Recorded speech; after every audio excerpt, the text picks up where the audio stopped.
Personally, because you guys love each other. Yeah, civil union is fine by me. But the principle are the words separate. Are the words But the thing about it is, but the only thing, no, but the only thing that I want, this is what I want. I want gay rights not to be associated with civil rights because it's This is Taylor Rose, your WND at the Supreme Court. Can you tell me your name, please? Jamal Johnson. Are you with any organization, Jamal? No, I'm here with the people of America. So what do you think about this debate that's going on over here? Why do these people want to come out here and what you believe is overturning the moral, or challenge what you believe in terms of overturning the moral fabric of society? Why? Which group? The pro-homosexual group over here. Oh, why are they coming out? Yeah, why, in your opinion, why are they? Oh, because in their view, they feel slighted.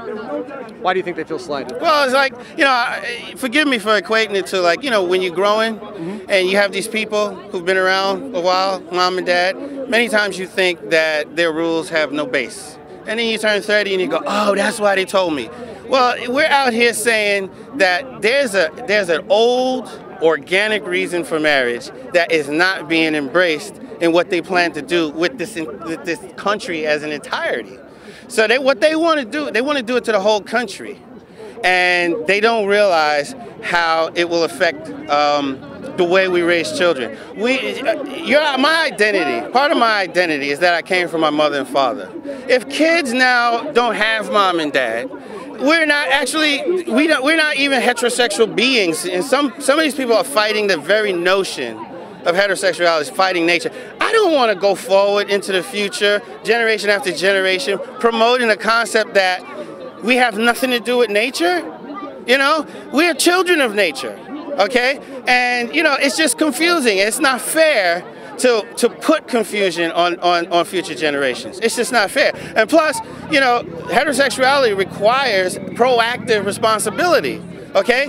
We see when heterosexuals are not responsible, when they don't have the mind to be responsible for their copulation, we have more juvenile delinquency. We already have problems with heterosexuals who don't know what heterosexuality, how powerful it is. Now they're trying to introduce a concept that heterosexuality, the power that it holds, has nothing to do with marriage, which is ridiculous.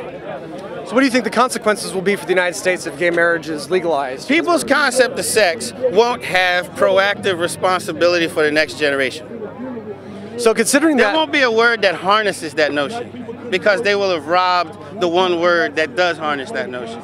So given that Barack Obama was the first president to come out in support of gay marriage before the election, and that the overwhelming number of blacks supported him, what do you think about that?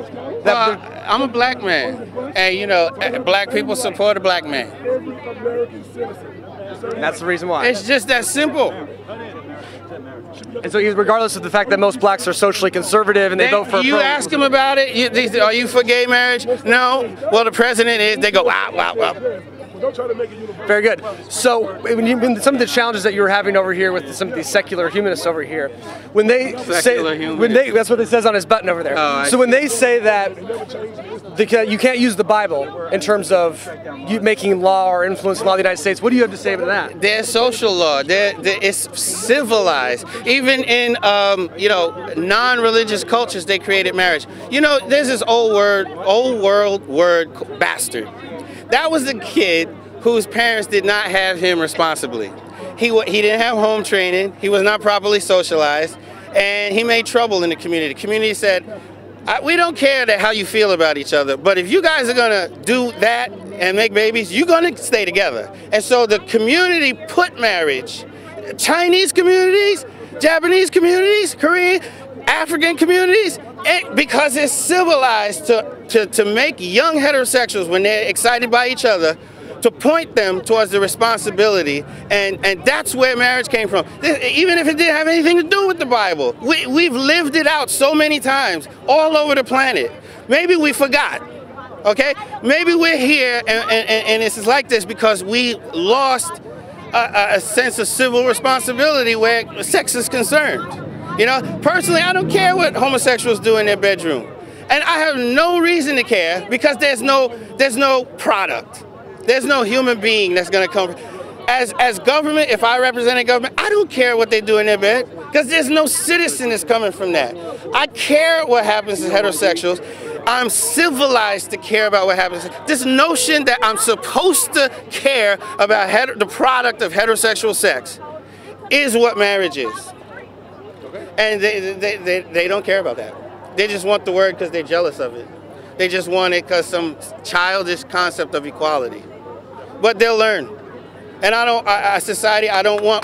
we are going to learn a hard lesson just for their education. And you know, hard-headed people, when they learn a hard lesson anyway, they just blame it on something else anyway. So we're just fighting because we just can't have it. We just can't have it. Last question for you. Do you believe that this fight is a fight for the heart and soul of who we are as a civilization? It's a fight for the heart and soul of what it means to be human. Any animal can have sex. Human beings get married. All right. Thank you very much, sir. Thank you.